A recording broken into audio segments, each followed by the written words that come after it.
Alright, let's see what we're playing against today. I can't wait to play League of Legends. Ah!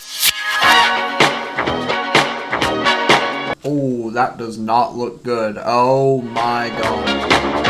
Okay, so the minor runes are always the same against Camille. I don't recommend going anything else. The shards can be changed to your liking. If you like to concede prio in the early levels, then you can go double scaling HP and W start and just chill and farm. But if you want to play it how I show it in this guide, then go the exact same rune page that you see right here. Now you might be wondering, why Jack of all trades and biscuits? Well, you are lucky to see this video because this is a giga OP combination. Jack of all trades is a rune that gives you bonuses based on the amount of unique stats you build. It gives 1 ability haste for each unique stat you build, and it gives extra adaptive force whenever you hit certain breakpoints, 5 and 10 unique stats respectively.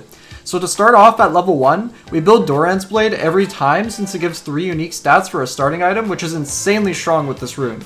But since we have no Doran shield against a champion like Camille, the lane will be a lot more rough than normal since she has pretty good short trading. But with the yummy cookie rune, this is no problem. Your Doran's shield is your cookies. Now that we have the weakness of Doran's Blade covered, we get the full benefits from having it, which is 10 AD on top of the double adaptive force minor shards we took earlier. Now heading into the laning phase, and the most important part of the matchup, the level 1. The way this is played is very important from both players, so you have to be very careful.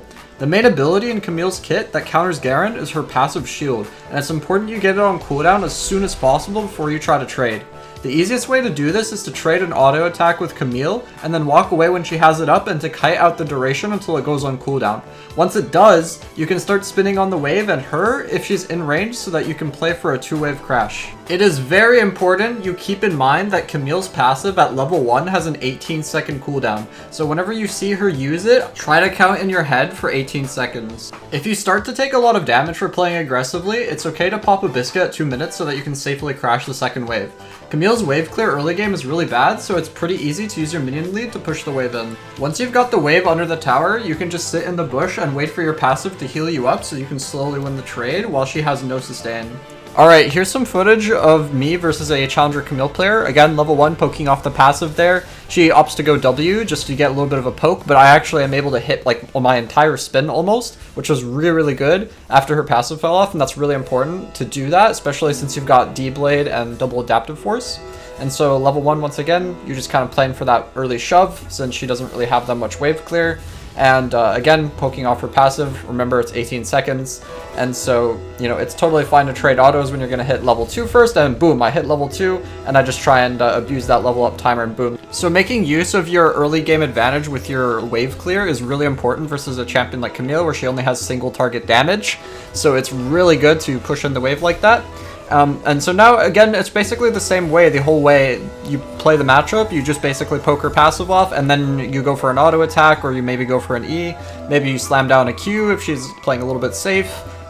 Who knows, right? It's really about spacing. It's about playing around cooldowns well. And yeah, like just like that, right? Like if she's going to use her W in like that, I can basically just go for more of an aggressive trade when her passive's down. So it's really good to play this way because once you get her passive down and you smack her with a Q, she just pretty much always hard loses the trade, especially since you out-sustain her really hard. And you can get her TP early this way, which is just super good. And you know, you're the one with Ignite, so that's basically what you want in that kind of scenario. And so now, when you recall with 550 gold, roughly around that amount, you can buy boots plus moat, and with your 3 unique stats on Doran's Blade, and then another 2 unique stats with the movement speed and the ability haste that you buy, you're able to get to the 10 adaptive force from Jack of all trades. You might be wondering what the glowing moat is for, and it's for Sheen, since you're going to be building Triforce in this matchup pretty much every single time because it's so strong against Camille's Triforce, and it also allows you to use your W as an offensive ability, which I'll cover in a bit. The biggest reason a lot of Garen players struggle in this matchup is because they try to go for a Q like I just showed you there. Any kind of Q where Camille's passive is up is not really that good to do if she's able to just hit you with her Q, because she can pretty much always get her Q off first since it's a lot faster than Garen's Q unless you build some attack speed, but you don't have attack speed right away. So if she can get her passive off first before you can even Q her, then it's not really worth it because it will absorb the entire Q that you throw at her, even with Sheen, and she will basically always win the trade. So you have to make sure you trade autos first with your W.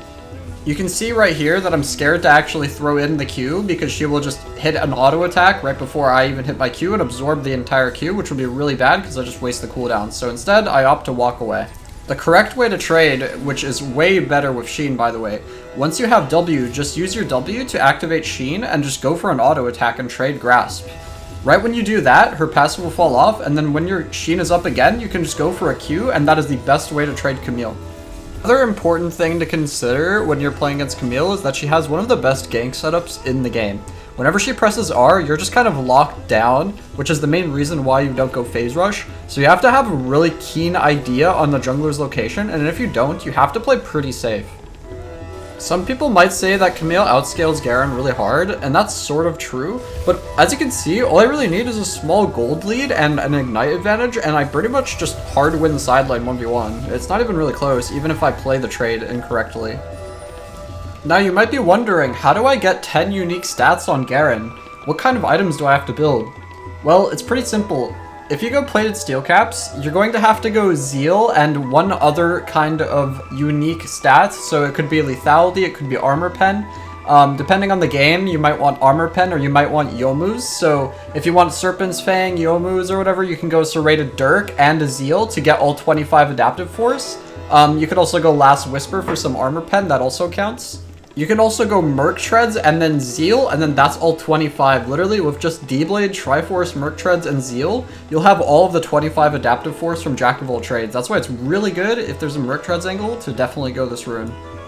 To sum it up, go the funny runes, trade autos with Camille to get rid of her passive, use W with Sheen as an offensive ability versus her passive, and watch out for jungle versus Camille R. If you learned something new from this video, give it a like and subscribe to my channel if you want to see more guides like this in the future. You can add me on Discord at Palcos if you want to get some coaching of any kind for Garen. I can specialize very well in the Garen department, so yeah, let me know if you want to. And my Twitch is twitch.tv/palcopaint. Go check it out if you want. And yeah, see y'all later.